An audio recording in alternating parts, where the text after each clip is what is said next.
கர்த்தருடைய மேலான நாமத்துக்கு மகிமை உண்டாகட்டும்.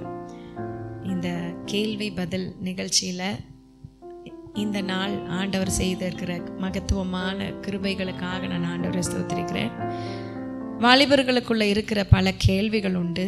அந்த கேள்விகளுக்கெல்லாம் விட வேதத்தில் உண்டு. அதை நம்ம இன்னைக்கு தியானிக்க கர்த்தர் கிருபை கொடுத்ததுக்காக ஆண்டவரை ஸ்தோத்திரிக்கிறேன். அநேக கேள்விகள் உங்கள் இருதயங்கள்னு இருக்கும். இந்த நிகழ்ச்சியை பார்க்குறவங்க உங்களுக்கு எந்த கேள்வி வந்தாலும் அந்த கேள்வியை நீங்கள் போடுங்க. கர்த்தர் சித்தமானால் நாங்கள் பதில் கொடுப்போம். கர்த்தர் நல்லவர். கண்களை மூடி கொஞ்ச நேரம் தேவனை மகிமைப்படுத்துவோம். காக்கும் வல்ல மீட்பர் உண்டெனக்கு, உண்டெனக்கு, உண்டெனக்கு. காக்கும் வல்ல மீட்பர் உண்டெனக்கு, காத்திடுவார் என்றுமே, காத்திடுவார் என்றுமே. என்ன வந்தாலும் நம்புவேன் என் நேச மீட்பரை. யார் கைவிட்டாலும் பின் செல்வேன் எனது இயேசுவை. அகல ஆழ உயரமாய் எவ்வளவு அன்பு கூர்ந்தார். என்ன துன்பங்கள் வந்தாலும் அவர் என்னை கைவிட மாட்டார். காக்கும் வல்ல மீட்பர் உண்டெனக்கு, உண்டெனக்கு, உண்டெனக்கு. காக்கும் வல்ல மீட்பர் உண்டெனக்கு, காத்திடுவார் என்றுமே, காத்திடுவார் என்றுமே. ஹல்லேலூயா, ஹல்லேலூயா. நம்மளை காக்கிற மேய்ப்பர் உண்டு. ஆமென். அவர் எப்போதும் நம்மளை காத்து நடத்துகிறவர். ஆமென். சரி, இன்னைக்கு ஒரு டிஃப்ரெண்ட்டாக நம்ம கொஸ்டின் கேட்க போகிறீங்க. ஸோ வேகமாக உங்கள் கொஸ்டின் கேளுங்க, நம்ம ஆன்சர் பண்ணலாம். கர்த்தர் நல்லவர். கொஸ்டின் ஆரம்பிங்க. தீபன் ஆரம்பிங்க. பைபிளில் பழைய ஏற்பாட்டில் இஸ்ரவேல் ஜனங்கள் எகிப்தில் சிறைப்பட்டு இருக்கும்போது ஆண்டவர் பார்வோனோட இருதயத்தை கடினப்படுத்துவார். ஸோ ஆண்டவர் ஒரு முன்னாடி ஆண்டவரோட கேரக்டர் என்னென்னா, ஒரு மனுஷனை ஃபோர்ஸ் பண்ண மாட்டார், அவரோட ஃப்ரீ வில்க்கு விட்டுருவார். ஸோ இந்த விஷயத்தில் பார்த்திங்கன்னா ஆண்டவரே அவர் இதயத்தை கடினப்படுத்துகிறாரு. அப்போ அந்த ஃப்ரீ வில்ல எடுக்கிற மாதிரி இல்லையா? அது எனக்கு ஒரு சரி, நல்ல கேள்வி. ஆக்சுவலாக இது நான் எகிப்து டு கானான்ற சீரீஸில் நான் பேசியிருக்கேன். பார்வோனோட இருதயம் ஏன் கடினப்பட்டது அப்படின்னு நல்லா ரெஃபரன்ஸ் எல்லாம் காமிச்சு நல்லா கரெக்டாக பேசியிருக்கேன். இது நான் படிக்கும் போதுமே அந்த வார்த்தை எனக்கு ஒரு டிஃப்ரெண்ட்டாக இருந்தது. பார்வோனின் இருதயத்தை கர்த்தர் கடினப்படுத்தினாரா அப்படின்னு இருந்துச்சு. அப்போ ஏன் அப்படின்ற ஒரு கேள்விக்கு என்ன பதில்னா, 430 வருஷமாக தன்னுடைய ஜனங்கள், இஸ்ரவேல் ஜனங்களை அடிமைப்படுத்தி, கஷ்டப்படுத்தி, வேதனைப்படுத்தி, அடித்து, ஜாட்டையில் அடித்து எவ்வளவோ உபத்திரவப்படுத்திட்டாங்க. அந்த உபத்திரவத்திற்கான நீதியும் நியாயத்தையும் செய்கிறதுக்காக தான் பார்வோனின் இருதயத்தை கர்த்தர் கடினப்படுத்துகிறார். ஆமென். நீங்கள் மைக் வச்சு கூட நீங்கள் ஆமேன்னு சொல்லலாம். ஸோ தட் அது உற்சாகமாக இருக்கும். அப்போ பார்வோனின் இருதயம் கடினப்படுத்தினது தான் கர்த்தர் நீதிபரர்னு விளங்குது. பார்வோனின் இருதயம் கடினப்படலைன்னா இவ்வளோ அற்புதம் அடையாளம் நடந்திருக்காது, தேவனுடைய நாமம் மகிமைப்பட்டிருக்காது. பார்வோனின் இருதயத்தை கடினப்படுத்தினதுனால தான் ஆண்டவர் இவ்வளோ பெரிய 10 வாதைகளை அனுப்பி ஹிஸ்ட்ரி பிரேக் பண்ணியிருக்காரு. ஆமென். அவருடைய கிரியைகளை யாருமே செய்ய முடியாது. இஸ்ரவேலின் தேவமே தேவன் உலகம் அறியத்தக்கதா. இப்போ எப்படி அமெரிக்கா வல்லரசோ அதுபோல் அந்த காலத்தில் எகிப்து வல்லரசாக இருந்துச்சு. எகிப்தை போல் ஒரு தேசம் இல்லை. எகிப்துக்கு கீழே தான் எல்லா தேசங்களும் இருந்துச்சு. அப்போ எகிப்தை உடைக்கிறதற்காக, அந்த பெருமையை உடைக்கிறதற்காக, இப்போயும் தானுன்ற மனுஷன் ஆடுறான்ல, அநியாயம் பண்ணுறான்ல, உபத்திரவப்படுத்துகிறான்ல ஜனங்களை, அதை உடைக்கிறதுக்கு தேவன் நீதி செய்கிறவராக இருக்கிறார். அவர் நீதியுள்ள நியாயாதிபதி. அதனால தான் பார்வோனுடைய இருதயம் கடினப்பட்டுச்சு. சில நேரம் சில பேரோட இருதயம் கடினப்படுதேன்னு நீங்கள் நம்ம யோசிக்க வேணாம். என்ன அப்படின்னு ஒண்டராக வேணாம். அதுக்கு ஒரு நோக்கம் இருக்கு, அதுக்கு ஒரு திட்டம் இருக்கு. அவர் நீதியை நிச்சயம் செய்து முடிப்பார். அவரை கடினப்படுத்தினதுனால தான் கடைசியில் முழுசும் முறியடிச்சாரு. அந்த ரெட்சி ரெண்டா பிளந்து, செங்கடல் பிளந்து, ஜனங்கள் எல்லாம் அக்கறைக்கு போயிடுறாங்க. இவங்களும் பின்தொடர்றாங்க. எதிராளிகள் பின்தொடரும் போது எல்லாரும் அந்த தண்ணியில் சமுத்திரத்தில் அழிஞ்சு போகிறாங்க. அது வரைக்கும் பார்வோனின் இருதயம் கடினப்பட்டுச்சு. அப்போ ஒரு வாதைகளாக பார்த்தோம்னா அவங்களோட அனிமல்ஸ் ஆகும், ஒன்று ஒன்றா எல்லாமே அழிஞ்சிருச்சு. டோட்டலாக பார்த்தா எகிப்தே அழிஞ்சிருச்சு அப்படின்னு சொல்கிற அளவுக்கு வாதைகள் வந்ததுக்கு காரணம் பார்வோனின் இருதயம் கடினப்பட்டதுனால. புரிஞ்சுதா? இப்போது தெளிவாக இருந்துச்சா? சரி, காட் பிளஸ் யூ. வேற டக்குன்னு என்னன்னா பக்கத்தில் இப்போ நிறைய யூத்துக்கு ஸோ ஏதாச்சும் ஒரு பாவத்தில் மாட்டியிருப்பாங்க கண்டிப்பாக. ஆனால் ஒவ்வொரு பாவத்தை நம்ம உங்ககிட்ட இல்லை நம்மளோட மென்டார்ட்டை நம்ம ஷேர் பண்ணுறப்போ ஸோ அதுலேருந்து விடுதலை வரும் அப்படின்ட்டு நிறைய நம்ம கேள்விப்பட்டிருப்போம். ஆனால் அந்த பாவத்தை நம்ம ஷேர் பண்ணுறதுக்கு முன்னாடி அவங்க என்ன நினச்சிப்பாங்களோன்ற அந்த ஒரு கில்ட்டோ அந்த குற்ற உணர்ச்சியோ அது நம்மளை தடுத்துருது. நம்ம பாவத்திலேருந்து வெளியே வரத்துக்கு, நம்ம விடுதலை பெற்றுக்கொள்கிறதுக்கு அந்த ஒரு கில்ட்னஸ் நம்மளை தடுத்துறதுனால அந்த கில்ட் ஏன் வருது, அதுலேருந்து நான் எப்படி விடுதலை பெற்று ஷேர் பண்ண முடியும் அப்படின்றது நல்ல ஒரு கொஸ்டின். ஆக்சுவலாக இது சத்ருனுடைய ஆயுதம். நம்ம சத்ருனுடைய ஆயுதம் நிறையா பார்த்துருக்கோம் இல்லை? என்னெல்லாம் பார்த்துருக்கோம் சொல்லுங்கள் பார்க்கலாம். சத்ருனுடைய ஆயுதம் என்னெல்லாம் இருக்குது? பயம், அப்புறம் சோர்வு, கோபம், இப்படி நிறையா சத்ரு நமக்கு விரோதமாக கொடுக்குற ஆயுதங்கள் நிறையா இருக்குது. அப்போ இத்தனை ஆயுதத்தில் கில்ட்டும் ஒரு ஆயுதம் தான், ஒரு குற்ற உணர்வு. பிசாசு ஃபஸ்ட்டு பாவம் செய்ய தூண்டுவான். பாவத்தில் விழுந்தோன்னே குற்ற உணர்வை கொடுப்பான். ஆதாம் பாவத்தை செய்கிறதுக்கு தூண்டுனா, ஏவாளுக்கு தூண்டுனா, ஆதாமுக்கு தூண்டுனா. அப்புறம் ஆண்டவர் ஆதாமே என்னோன்னு அவனுக்குள்ளே என்ன வந்துருச்சு? கில்ட்டு வந்துருச்சு. போய் ஒளிஞ்சுக்கிட்டான். அப்போ பாவம் வந்தாலே என்ன வந்துடும்? கில்ட்டு வந்துடும். அப்போ அந்த கில்ட்டுலேருந்து வெளியில் வரணும்னா நம்ம ஆண்டவர் சமூகத்துக்கு வந்தால் மட்டும்தான் நம்ம அதுலேருந்து வெளியில் வர முடியும். சில நேரம் அந்த கில்ட்டுலேருந்து முழுவதுமாக நமக்கு விடுதலை வரணும் அப்படின்னா உபவாசம் சரியான ஒரு தீர்வு. நம்ம இங்கே ஃபாஸ்ட் இருந்து ப்ரேயர் பண்ணால் ஆண்டவர் கரெக்டான டிவைன் டைரக்ஷனை கொடுப்பார், வழி நடத்துதல். நம்ம மென்டார்கிட்ட நம்ம எல்லாத்தையும் ஷேர் பண்ணணும். ஷேர் பண்ணலைன்னா அது நிச்சயமாக அதுலேருந்து நம்ம வெளியில் வரவே முடியாது. அதுக்கு தான் கர்த்தர் நமக்கு மென்டார் கொடுக்குறாரு. நம்ம கரெக்டாக ஆவிக்குரிய ஒரு மென்டார் கண்டிப்பாக எல்லாருக்கும் வேணும். எவ்வளோதான் நமக்கு ஃபெல்லோஷிப் இருந்தாலும் நீங்கள் யார்கிட்ட ஈஸியாக ஷேர் பண்ணுவீங்கன்னா உங்கள் சக ஃப்ரெண்ட்ஸ் கிட்ட தான் ஈஸியாக ஷேர் பண்ணுவீங்க. குருடனுக்கு வழிகாட்ட முடியாது. அவங்களும் உங்கள் ஏஜ் தான், அவங்க எப்படி உங்களுக்கு வழிகாட்ட முடியும்? உங்கள் ஏஜ்லேருந்து தாண்டி வந்தவங்களால் மட்டும்தான் இந்த விஷயத்துலேருந்து உங்களுக்கு வழிகாட்ட முடியும். அது எந்த விதமான பாவமாக இருந்தாலும் சரி, வாலிப பாவங்களில் எல்லாருமே மாட்டிக்கிட்டு தான் வந்திருப்பாங்க. அப்போ அவங்களால ஈஸியாக உங்களுக்கு வழி சொல்ல முடியும். ஸோ இந்த கில்ட்டிலேருந்து தயவுசெய்து வெளியில் உங்களுக்கு ஆண்டவர் யார் மென்டாரை வச்சுருக்கார், உங்கள் பாஸ்டராக இருக்கலாம், இல்லைனா நிறைய சபையில் இருக்கிற முக்கியமான மூத்த யாராவது ஒரு முக்கியமான நபர்களாக இருக்கலாம். அவங்கக்கிட்ட நீங்கள் ஷேர் பண்ணிங்கன்னா அந்த கில்ட்டிலேருந்து அந்த பாவத்திலேருந்து உங்களுக்கு வெளியில் வரத்துக்கு நல்ல ஒரு ஆலோசனையை அவங்க கொடுப்பாங்க. ஆமென். நல்ல ஒரு கேள்வி. God bless you. அடுத்து யார் கேட்குறீங்க? இப்போ ஏசப்பா நம்மளுக்கு ஒரு வார்த்தை சொல்லுவார். அவர் மூலியமா நம்ம மூலியமா அவருக்கு ஏதாவது ஒன்று செய்யணும்னா அவர் என்ன விருப்பப்படுவார்? நம்ம ஏதாவது ஆண்டவருக்கு செய்யணும்னாவா?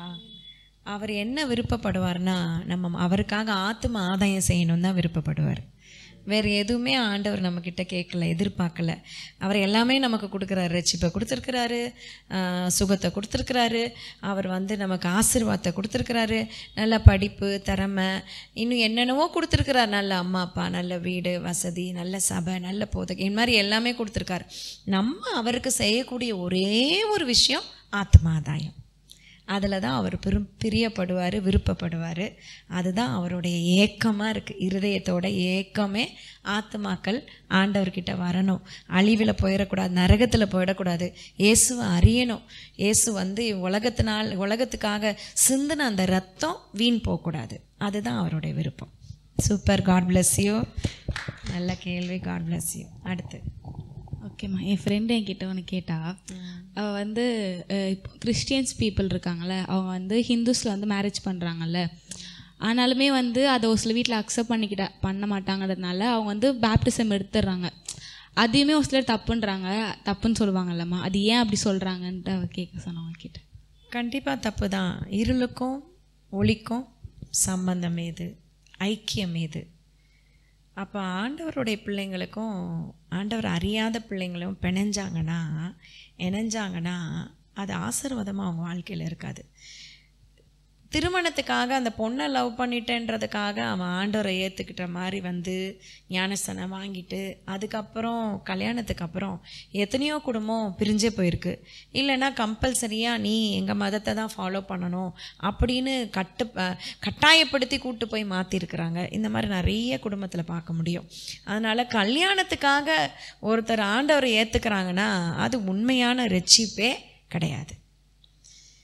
அப்போது எப்போவுமே லவ் மேரேஜ்ன்றது கஷ்டம்தான். நம்ம அநேகர் இடத்துல பார்த்துட்டோம். லவ் மேரேஜ்ன்றது தேவ திட்டமே கிடையாது. அவனும் கிறிஸ்டின் தான், நானும் கிறிஸ்டின் தான். அவனும் சபையில் நல்லா இருக்கான், நானும் நல்லா இருக்கேன், அப்போ லவ் பண்ணலாமா? கண்டிப்பாக லவ் பண்ணக்கூடாது. தேவ திட்டம் மட்டும்தான் நம்ம வாழ்க்கையில் நிறைவேறணும். ஆண்டவர் சித்தம் எப்படின்னு நம்ம கேட்டு அதுக்கான காரியம் வர வரைக்கும் காத்திருந்து வெயிட் பண்ணி அந்த டைமில் நமக்கு வர்றது தான் ஆசீர்வாதமாக இருக்கும். 2 நாள் முன்னாடி ஒரு வாலிப பொண்ணு எனக்கு கால் பண்ணி, இந்த மாதிரி யூடியூப்பில் பார்த்து தான் ஒரு மக கால் பண்ணி அவள் கேட்டா, எனக்கு திருமணத்துக்காக எல்லாம் ரெடியாக இருக்குது, ஆனால் இவர் தான் நான் கல்யாணம் பண்ணிக்கணுமா அப்படின்னு எனக்கு எப்படி தெரியும்னு தெரியல. அவர் சொல்லிட்டாரு எனக்கு ஒன்றை தான் ஆண்டவர் காமிச்சிட்டாருன்னு சொல்லிட்டாரு, ஆனால் எனக்கு ஒன்றுமே வரலை. ஆனால் நான் எப்படி கல்யாணம் பண்ணிக்கிறது? மற்றபடி எல்லாமே ஓகே தான் எங்கள் வீட்லேயும் அவங்க வீட்லேயும், ஆனால் ஆண்டவர் இவர் தான் அப்படின்னு எனக்கு சொன்னாதானமா நான் கல்யாணம் பண்ணிக்க முடியும், இல்லைனா என் மேலே அழைப்பு இருக்குது, அழைப்பு வீணாயிடுமே அப்படின்னு அந்த மக சொன்னான். எனக்கு அப்படி ஒரு சந்தோஷமாக இருந்தது. இப்படிப்பட்ட பிள்ளைங்க கண்டிப்பாக ஆண்டவருக்கு தேவை. நம்ம மேலே இருக்கிற அழைப்பை நீங்கள் கனம் பண்ணினீங்கன்னா ஆண்டவர் உங்களை கனம் பண்ணுவார். ஸோ அந்த அழைப்பை கனம் பண்ணாமல் நம்ம இஷ்டத்துக்கு இது நல்லா இருக்கா, அது நல்லா இருக்கு, இவன் கண்ணுக்கு நல்லா இருக்கான், இவன் நல்லா பேசுகிறான், நல்லா வச்சுக்குவான்னு நினச்சா அவ்வளோதான், வாழ்க்கையே குட்டிச்சவராக போயிடும். அப்போது நமக்கு தெரிய வேண்டியது இந்த நபர் தானா அப்படின்னு ஆண்டவர்கிட்ட கேட்டு பெற்றுக்கொள்ளணும். இப்போ கல்யாணம் அப்படின்ற டைமில் நம்ம கேட்கும் போது நான் சொன்னேன் அந்த மகள்கிட்ட, நீ அடையாளம் கேட்கலாம், எல்லாத்துலேயும் அடையாளம் கேட்கக்கூடாது, ஆனால் இந்த மாதிரி விஷயத்தில் ஆண்டவர்கிட்ட அந்த ஒரு அடையாளத்தை கேட்டு பெற்றுக்கோ, அப்போ கர்த்தர் உன்னோட பேசுவார். ஃபாஸ்டிங் இருந்து ப்ரேயர் பண்ணு அப்படியெல்லாம் நான் சொன்னேன். ஸோ இதுதான் ஆலோசனை. அப்போது கிறிஸ்டின் ஆகணும் கல்யாணத்துக்காக அப்படின்னு ஆறுது வேஸ்ட்டு. அது ஒரு பிரயோஜனமே இல்லை. இன்னொன்று அவர் அப்புறமா நான் மாற்றிக்கிறேன், அப்புறமா ரெச்சிப்புக்குள்ளே நடத்துகிறேன்னு சொன்னால் வாழ்க்கை ஃபுல்லாக கண்ணீர் விட்டுட்டு தான் இருக்கணும். எத்தனையோ குடும்பத்தை பார்த்துட்டேன். அப்போது அதுக்கப்புறம் ரெச்சிப்புக்குள்ளே நடத்துறதுன்றது ஈஸியான காரியமே இல்லை. ஆமேன். இப்போது நிறைய குடும்பத்தில் தகப்பன்மார் ரசிக்கப்படல, உடனே ரசிக்கப்பட்டாங்களா எல்லாரும்? இல்லை. எங்கள் குடும்பத்தில் எங்கள் அப்பா ரசிக்கப்பட்டது சாகிறதுக்கு முன்னாடி தான் ரசிக்கப்பட்டார். பல வருஷமாக ஜெபிச்சோம் நாங்கள். அதனால் இட்ஸ் நாட் ஈஸி. யாரை வேணால் நான் மனம் திரும்ப வச்சுருவேன்றது தவறான ஒரு காரியம். ஆண்டவருடைய அழைப்பை நினச்சி அவர் ஏற்ற மகளை கொண்டு வர வரைக்கும் நீங்கள் காத்திருக்கணும். நல்ல கொஸ்டின். இப்போ இந்த டாப்பிக்கில் இன்னொரு கொஸ்டின் என்னென்னா, சில வாலிபர்கள் சொல்கிறாங்க ஆண்டவர் தான் எங்ககிட்ட பேசினாங்க, ஆண்டவர் தான் எங்களுக்கு வார்த்தையை கொடுத்து என்னோட பார்ட்னர் இவங்க தான்ன்றதை உறுதிப்படுத்தினாங்க, அதனால தான் நாங்கள் லவ் பண்ணுறோம் அப்படின்ற மாதிரிலாம் சொல்கிறாங்களேம்மா. ஆண்டவர் திருமணத்துக்குன்னா உறுதிப்படுத்துவார். ஈசாக்குக்கு ரெபெக்காளுக்காக எலியேசர் போகும்போது ஒரு அடையாளத்தை கேட்டார், அதை ஆண்டவர் கொடுத்தாரு. ஆனால் லவ் பண்ணுறதுக்கெல்லாம் ஆண்டவர் காமிக்க மாட்டார். அது ஃபேக்கு, அது ஒளியின் தூதன், அது பிசாசனுடைய சத்தம். அவங்க வந்து அதை வந்து தவறாக புரிஞ்சுக்கிட்டு 2 பேரும் சர்ச்சில் நல்லா இன்வால்மெண்ட்டாக இருப்பாங்க. அந்த பொண்ணு சண்டே கிளாஸ் எடுக்கும், அந்த பையன் வர்ஷிப் எடுப்பான், இல்லைனா கீபோர்டு வாசிப்பான், இல்லை ட்ரம்ஸ் வாசிப்பான். இதனால் இவங்களுக்குள்ள ஒரு ஒரு ஒரு டிஸ்டர்பன்ஸ் வந்து, இவங்களுக்குள்ள ஒரு ஐக்கியம் வந்து, இவர் கண்ணை மூடிட்டே ஜெபம் பண்ணும்போது அவன் மூஞ்சி தான் தெரியும். ஆட்டோமேட்டிக்காக உடனே ஆண்டவர் இவனை தான் காட்டினாருன்னு சொல்கிறது ஆண்டவர் மேலே போடுற பழி. அப்போ ஆண்டவர் வந்து அப்படி காமிக்கவே மாட்டார். திருமணத்துக்காக மட்டும்தான் ஆண்டவர்கிட்ட கேட்கணும், அடையாளத்தை ஆண்டவர் கொடுப்பார். இன்னொன்று, நம்ம தரிசித்து நடவாமல் விசுவாசித்து நடக்கிறோம். கண்ணை மூடிட்டு இது வருது அது வருது ஆண்டவர் காமிச்சார்னு சொல்கிறது தப்பு. வசனத்தின் மூலிமா ஆண்டவர் வெளிப்படுத்தணும், அதுக்காக நம்ம காத்திருக்கணும். வேறு குட் கொஸ்டின். வேறு வேகமா இப்போ ஏசப்பாவை நல்லா தெரிஞ்சவங்க, நல்ல அழைப்பு இருக்கிற பிள்ளைங்களே வந்து அந்த வாலிப வயசில் ஏகப்பட்ட டிஸ்ட்ராக்ஷன்ஸ் எல்லாம் இருக்கலாமா. நிறைய பேர் வந்து இதில் தப்பு இல்லைல்ல, இந்த விஷயத்தில் அதாவது பாவம்ன்றது பாவம் அவங்களுக்கு தெரியும். ஆனால் வந்து பாவம் இல்லை, ஐ மீன் பெரிய பாவம் இல்லை, இது சும்மா என்டர்டெயின்மெண்ட். இந்த சின்ன சின்ன என்டர்டெயின்மெண்ட்டு லிட்டில் ப்ளஷர்ஸால் நிறைய கிறிஸ்டியன் பிள்ளைங்க அவங்க அழைப்புலேருந்து டிஸ்ட்ராக்ட் ஆகிட்டு போகிறாங்கல்ல. ஸோ அதோட இம்பார்ட்டன்ஸை வந்து கொஞ்சம் சொல்லிக் கொடுங்க. கண்டிப்பாக. பாய்சன், ஒரு பாட்டில் குடித்தாலும் பாய்சன் தான், ஒரு சொட்டு குடித்தாலும் சாப்பிட்டாலும் செத்து தான் போயிடுவாங்க. அப்போ பாவமும் அப்படி தான். அதில் சின்ன பாவம் பெரிய பாவம்ன்ற ஒரு வித்தியாசமே கிடையாது. அப்போது ஆண்டவருக்கு வந்து வியாதியும் அப்படி தான், தலைவலியும் அவருக்கு ஒன்று தான், கேன்சரும் அவருக்கு ஒன்று தான். அதே மாதிரி பாவத்தில் வந்து ஆண்டவர் கேட்டகரைஸ் பண்ணி வச்சுருக்கிறாரெல்லாம் சொல்ல முடியாது. ஆண்டவர் சமூகத்தில் நீ நீதிமானாக இருக்கணும், இனி பாவம் செய்யாதே அப்படின்னு தான் எல்லா இடத்துலையும் ஆண்டவர் சொல்கிற ஒரு காரியம். சுகம் கொடுப்பாரு, இனி பாவம் செய்யாத. அப்போது சின்ன பாவம் நம்ம நினைக்கிறது ஆண்டவருக்கு விரோதமாக இருக்குது அப்படின்னு நம்ம இருதயத்தில் தோணுச்சுன்னா அதை விட்டு விலகணும். அப்போது அதை விட்டு விலகணும். யோசேப்பு விட்டு விலகி ஓடி போனான். பாவம்னு தெரிஞ்சோன்னா அவன் விட்டு விலகி ஓடி போனான். ஸோ எந்த ஒரு விஷயம் நமக்கு பாவம்னு தெரியுதோ அதை விட்டு விலகணும். கொஞ்சம் கொஞ்சமாக நான் மாறுறேன்னு நினைக்கக்கூடாது. பாவத்தை பொறுத்த வரைக்கும் உடனே விட்டு ஓடி போகணும். பாவத்தை வந்து பக்கத்துலேயே வச்சு வேடிக்கை பார்க்கக்கூடாது. நம்ம ஊரில் பழமொழி சொல்லுவாங்க, பஞ்சையும் நெருப்பையும் பக்கத்தில் வைக்கக்கூடாதுன்னுவாங்க. பாவம்னு தெரிஞ்சால் அதை விட்டு விலகி போயிடணும். இல்லை நான் ஃப்ரெண்டாக தான் பழகிறேன், ஃப்ரெண்டு தான் கடைசியில் பாவத்தில் விழுந்துருவாங்க. ஸோ ஒரு ஒரு ஒரு கேப் இருக்கணும், ஒரு எல்லை இருக்கணும், ஒரு பார்டர் இருக்கணும், ஒரு பவுண்ட்ரி போட்டுக்கணும். இதுக்கு மேலே பழகணும்னா விழுந்துருவேன். அப்போ ஆண்டவர் எச்சரிப்பார், கண்டுக்க மாட்டாங்க.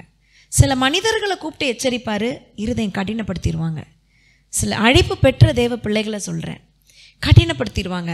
இல்லை இல்லை இல்லை பார்த்துக்கலாம், நான் கரெக்டாக நான் நிற்பேன், ஃப்ரெண்டு தான் பழகி கடைசியில் அவன் இல்லாமல் என்னால் இருக்க முடியாது, அவன் இல்லாமல் என்னால் இருக்க முடியாதுன்னு மாட்டிக்கிட்டு சின்ன பின்னமான நிறைய வாழ்க்கை உண்டு. அதனால் அந்த ஃபஸ்ட்டு ஆண்டவர் லிங்கர் கொடுக்குறாரா, இதுக்கு மேலே நீ இவங்கிட்ட பேசாத, இவகிட்ட பேசாதன்னு சொல்கிறாரா, அதை ஸ்டாப் பண்ணிக்கிறது ஞானம். ஆமேன்னு சொல்லலாமா? யாரா வேணா இருக்கட்டும், அதை ஸ்டாப் பண்ணிக்கிறதுக்கு ஒரு பவுண்ட்ரி லைன் நம்ம தான் வரையணும். பிபின் சொன்ன மாதிரி ஆண்டவர் யாரையும் பிடிச்சி இழுக்க மாட்டார், ஆண்டவர் யாரையும் பிடிச்சி கட்டாயப்படுத்த மாட்டார். You have to draw the boundary line. நல்ல ஒரு கொஸ்டின். God bless you. வேறு? ஓகே, இது வந்து கொஞ்சம் வேறு டாபிக் மாதிரி. இப்போ சில பேர் வந்து சர்ச் ஹர்ட்னு ஒன்று இருக்குல்ல, அதாவது போயிட்டு இருந்த சபையில் வந்து ஏதாச்சும் ஒரு சிச்சுவேஷனோ இல்லை சூழ்நிலையோ இல்லை பின்னாடி பேசுகிறதோ அந்த மாதிரி ஏதோ ஒரு விஷயம் வந்து அவங்கள காயப்படுத்திடுச்சுன்னா அவங்க ஏசப்பாவே குறை சொல்ல ஆரம்பித்து கம்ப்ளீட்டாக அவரோட அன்பை வந்து மறந்துடுறாங்க. இப்போ இவங்கள வந்து திரும்ப ஏசப்பாக்குள்ளே நடத்துறது வந்து நம்ம என்ன பண்ண முடியும் அவங்களுக்காக? சரி, இது வந்து ஒரு பின்மாற்றத்தின் ஆவி. எல்லாத்தையுமே நம்ம பார்க்குற கண்ணோட்டம் தான் முக்கியம். குறையாவே எல்லாத்தையும் பார்த்தா குறையாக தான் தெரியும். நமக்கு இருக்கிற குறைய பார்த்துக்கிறதுக்கு ஒரு ஸ்பெஷல் ஐஸ் வேணும். மற்றவங்க குறை நமக்கு ஆட்டோமேட்டிக்காக தெரிஞ்சிடும். கண் என்ன வெளியில் தானே இருக்குது, எல்லாரையும் பார்க்குறோம், நம்மளே பார்க்க திரும்பி இல்லைல்ல கண். ஸோ யோசிச்சு பாருங்கள், 2 ஆண்டனா மாதிரி வச்சு திருப்பி இப்படி பார்க்குற மாதிரி கண் இருந்தால் ஒரு வேளை நம்மளை பார்த்துக்குவோமான்னு தெரியல. ஆனால் மற்றவங்கள பார்த்து குறை சொல்கிறது, அதான் ஆண்டவர் சொல்கிறாரு, உன் சகோதரன் கண்ணில் இருக்க எடுத்து உன் கண்ணில் இருக்கிற உத்திரத்தை எடுத்து போடு, அப்புறம் உன் சகோதரன் கண்ணில் இருக்கிற துரும்ப நீ பார்க்கலாம் அப்படின்றாரு. அப்போது நம்ம எப்போவுமே ஏதாவது ஒரு குற்றம் கண்டுபிடிக்கணுன்றது தான் பிசாசும் இருதயத்தில் ஏவுவான். யூஸ்வலாக பிள்ளைங்க எல்லாருக்குமே வாலிப பிள்ளைங்களுக்கு குற்றம் எங்கே வரும்னா, மைக் எடுத்து இங்கே நடுவில் யார் நிற்கிறாங்களோ அவங்க மேலே குற்றம் கண்டுபிடிக்க தோணும். ஏன்னா அது பிசாசுனுடைய பெரிய டெக்னிக். அவங்க மேலே தான் ஏதாவது ஒரு குறைய இருதயத்தில் போடும்.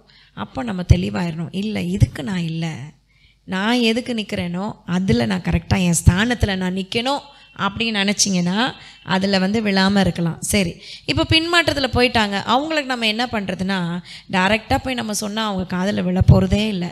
அவங்களுக்காக பேக்கப் ப்ரேயர் பண்ணணும், வார்ஃபேர் ப்ரேயர் பண்ணலாம்.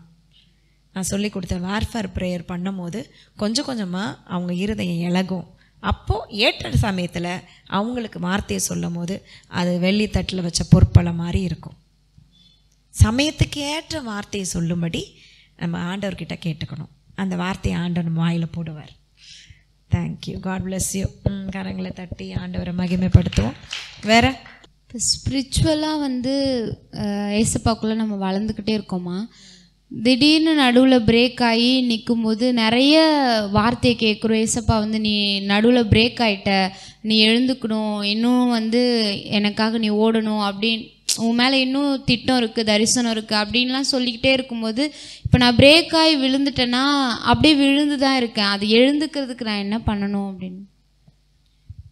கரெக்டு. இப்போது ஆண்டரோட சமூகத்தில் ஏறிக்கிட்டு இருக்கோம். நான் ஏற்கனவே சொன்ன மாதிரி படிக்கற்கள் மாதிரி. அப்போது ஒரு படியில் விழுந்துட்டோம் அப்படின்னா, நான் ஏற்கனவே சொல்லியிருக்கேன், கீழே விழுந்துட்டு திருப்பி ஃபஸ்ட்லேருந்து ஆரம்பின்னு ஆண்டவர் சொல்ல மாட்டார். எந்த இடத்துல விழுந்தியோ அங்கேருந்து தூக்கி திருப்பி கண்டினியூ பண்ணி நடக்க வைப்பார். அப்போது கீழே விழுந்துட்டோம்னா திருப்பி அதே தான், கில்ட்டு தான். அந்த கில்ட் என்ன சொல்லணும்னா, நீ விழுந்துட்ட அப்படின்னு சொல்லும். ஏசு கிறிஸ்துவை காட்டி கொடுத்த யூதாஸ் காரியோத்தை என்ன செஞ்சான்னா, அந்த 30 வெள்ளிக்காசுக்காக காட்டி கொடுத்தான்.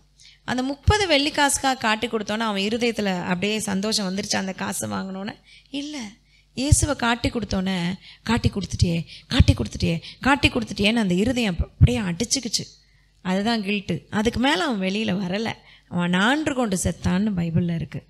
ஆனால் அதே மறுதளித்த பேதுரு இவனை விட அதிகமாக மறுதளிச்சிட்டான். ஆனாலும் மனம் கசந்து அழுது மனம் திரும்பினான். அப்போ எப்போ விழுறோன்றதை விட எவ்வளோ சீக்கிரம் எந்திரிக்கிறோன்றது ரொம்ப ரொம்ப ரொம்ப ரொம்ப முக்கியம். நீங்கள் டிலே மட்டும் பண்ணிடவே கூடாது. டிலே பண்ண வைக்கும் பிசாசு. டிலே பண்ண வச்சுட்டு அதை முடிச்சிடும். ஆனால் டிலே பண்ணாமல் உடனே எழுந்துட்டிங்கன்னா நிச்சயமாக நம்ம சாதிக்கலாம். அப்போது ஆண்டவர் விருப்பம் என்னென்னா, நீ எந்திரிச்சு வரணுன்றது தான். அப்போ ஆண்டவர்கிட்ட நம்ம கேட்கும் போது அவர் ஹெல்ப் பண்ணுவார், கண்டிப்பாக ஹெல்ப் பண்ணுவார். மனம் கசந்து அழுது மனம் திரும்பினா அவர் ஹெல்ப் பண்ணுவார். இளையகுமாரன் மனம் திரும்பி திரும்பவும் தேவ சமூகத்துக்கு வந்தது போல் நம்ம வரணும். God bless you. கரங்களை தட்டுவோம். இப்போ இருக்கிற யங்ஸ்டர்ஸ்லாம் வந்துட்டு அவங்களோட ஜாயை வந்துட்டு அவங்களோட ஒரு ஹோல் எல்லாத்தையும் வந்து ஒரு பர்சன் மேலே இன்வெஸ்ட் பண்ணுன்றது இருக்காங்க. ஆனால் அது எப்படி ப்ராக்டிக்கலாக வந்து நம்ம ஒரு ஏசப்பா மேலே நம்மளோட ஜாய் அவருக்குள்ளே நம்ம எப்படி இன்வெஸ்டடாக இருக்குது? ஓகே, நம்ம சந்தோஷம், இந்த உலகத்தில் நிறைய விதமான சந்தோஷம் இருக்குது. அதில் வந்து நித்தியமான சந்தோஷம், அனித்தியமான சந்தோஷம். அப்படின்னா என்னென்னா, நித்தியமான சந்தோஷம்னா நிரந்தரமான சந்தோஷம், அனித்தியமானதுன்னா அழிஞ்சு போகிற சந்தோஷம். கொஞ்சம் நேரம் சந்தோஷம் அப்புறம் போயிடும். அப்போது உலகமே எதுக்கு பின்னாடி போகுதுன்னா, அந்த கொஞ்ச நேரம் சந்தோஷத்துக்காக தான். 3 மணி நேரம் மூவி பார்க்கணும், சந்தோஷமாக இருக்கலாம்னு நினைக்கிறாங்க. அந்த மூவி முடிச்சதுக்கப்புறம் அவங்க வாழ்க்கை ரொம்ப துவண்டு போயிடும். இல்லைனா ஏதோ ஒரு ஃபோனில் ஏதோ பார்த்தா சந்தோஷமாக இருக்கலாம்னு நினைக்கிறாங்க. இல்லை கேம் விளையாண்டா சந்தோஷமாக இருக்கலாம்னு நினைக்கிறாங்க. லவ் பண்ணால் சந்தோஷமாக இருக்கலாம்னு நினைக்கிறாங்க. 4 இடத்துல போய் சுற்றி யார் கூடயாவது பாய் ஃப்ரெண்டோட, இல்லைனா சும்மா கேர்ள் ஃப்ரெண்டோட, இல்லைனா ஏதோ ஒன்று ஃப்ரெண்ட்ஸாக கூட அங்கங்கே சுற்றி காஃபி குடிக்கிறது, ஏதோ ஒரு இடத்துல ஷாப்பிங் போகிறது, இதெல்லாம் சந்தோஷம் நினைக்கிறாங்க. இது அநித்தியமான சந்தோஷம். இது உங்கள் வாழ்க்கையை உயர்த்தவும் போகிறதில்ல, உங்கள் வாழ்க்கையில் அந்த சந்தோஷம் கூட வரவும் போகிறதே இல்லை.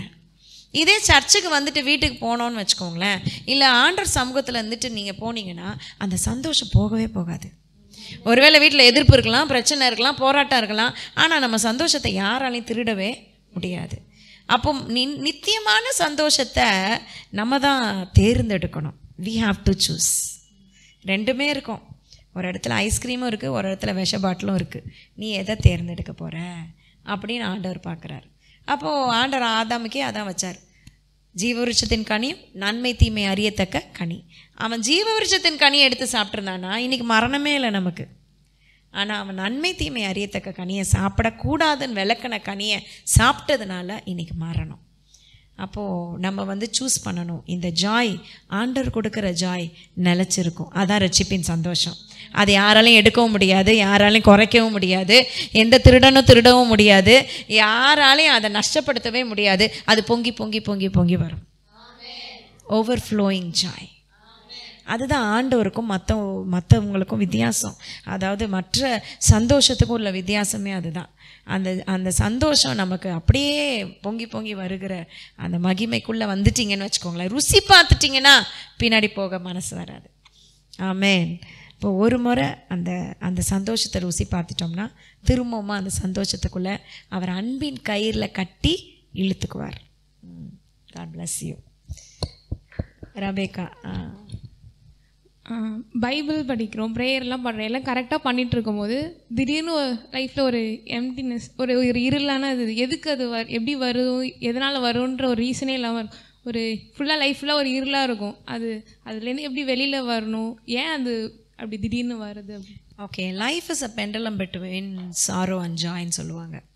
இந்த உலகத்தில் இருக்கிற வரைக்கும் ஒரு நாள் எப்படி இருக்கும்னா ஹாப்பியாக இருக்கும், ஜாய்ஃபுல்லாக இருக்கும், நல்லாயிருக்கும், எல்லோரையும் பார்க்கலாம், போகலாம் வரலாம், வேலைக்கு போகலாம் வரலாம், இல்லை படிக்க போகலாம் வரலாம் அப்படின்னு இருக்கும். திடீர்னு ஒரு நாள் காலையில் எழுந்தோடனே ஒரு மாதிரி இருக்கும், ஒரு மண்டேலாம் இதை ரொட்டீனாக இந்த ஒர்க்கை பண்ணிகிட்டே இருக்கோமே அப்படின்னு ஒரு எண்ணம் வரும். இல்லைன்னா யாரை பார்த்தாலும் பிடிக்காது, ஏதோ ஒன்று தொலைச்ச மாதிரியே இருக்கும், என்னடான்னு புரியாது. என்னடா நல்லா தானே இருந்தோம், நேற்றெல்லாம் நல்ல அபிஷேகத்தில் நிரம்பினேனே, இன்றைக்கி பைபிள் எடுத்தால் கூட படிக்கவே தோணலையே அப்படின்னு ஒன்று இருக்கும். ஸோ நம்ம இருக்கிறது பூலோகம், பரலோகம் இல்லை. அதை நம்ம தெரிஞ்சுக்கணும். நம்ம தான் நம்ம இருதயத்தை திடப்படுத்தணும். நம்மளை தட்டி எழுப்பணும். Come on you can do it அப்படின்னு சொல்லணும். ஆமேன். ஸோ இந்த மாதிரி ஒரு சோர்வை பிசாசு கொடுத்துரும், ஒரு துவண்டு போன எண்ணத்தை கொடுத்துரும். நேற்றெல்லாம் நல்லா இருந்துச்சு, இன்றைக்கெல்லாம் அழுகாச்சியா அழுகையா இருக்குது, என்னன்னே தெரில. சில பேர் நடந்ததெல்லாம் நினச்சி அழுதுகிட்டு கிடப்பாங்க. ஸோ ஒன்றுமே புரியாது, எல்லாமே நல்லா தான் இருக்கு, ஆனால் ஏன் அழுகுறோன்னே தெரியாது. அப்போ போர் அடிக்குதுன்னு அழுகிறதுக்கு சில பேர்லாம் இருப்பாங்க. எதுக்கு அழுகுற, சும்மா தான் நான் அழுவியா அப்படின்ற மாதிரி இருக்கும். அப்போ அதனால் என்னன்னா, நீ அடுத்த லெவலுக்கு போக முடியாமல் தேங்கி நிற்கிற ஒரு தண்ணி, ஒரு அனுபவம். ஸோ நம்ம தான் அதை என்ன பண்ணணும்னா ஸ்ப்ரிங்கிள் வாட்டரை மாற்றிக்கணும். ஆமேன். ஸோ அழுகையின் பள்ளத்தாக்கிலே நடந்து அதை நீரூற்றுகளாக மாற்றிக்கொள்வார்கள். ஸோ மாற்றிக்கொள்றதற்கான கிருபையை ஆண்டவர் நம்ம கொடுத்துருக்கிறார். we can change. Amen. So ஒவ்வொரு நாளும் அதே இருக்காது. அப்போ மாலையில் அழுகைன்னா காலையில் அக்களிப்பு அப்படின்னு வேதத்தில். அப்போது ஒரு நேரம் இப்படி இருந்தால் இன்னொரு நேரம் மாறும், அதே இருக்க போகிறது இல்லை. ஸோ துவண்ட சூழ்நிலையில் நான் மாறும், இதே இருக்காது அப்படின்ற ஒரு எண்ணம் நம்ம கொண்டு வந்துக்கணும். அப்போ நம்மளே தூண்டி விட்டுக்கணும். அது ஆண்டவர் கிருபை தருவார். ஆவியானவர் அதுக்கு முழுக்க ஹெல்ப் பண்ணுவார். ஹோலி ஸ்பிரிட் இல்லைன்னா நம்ம ஒன்றுமே செய்யவே முடியாது. God bless you. Praise the Lord. வேறு யாராவது கேட்குறீங்களா?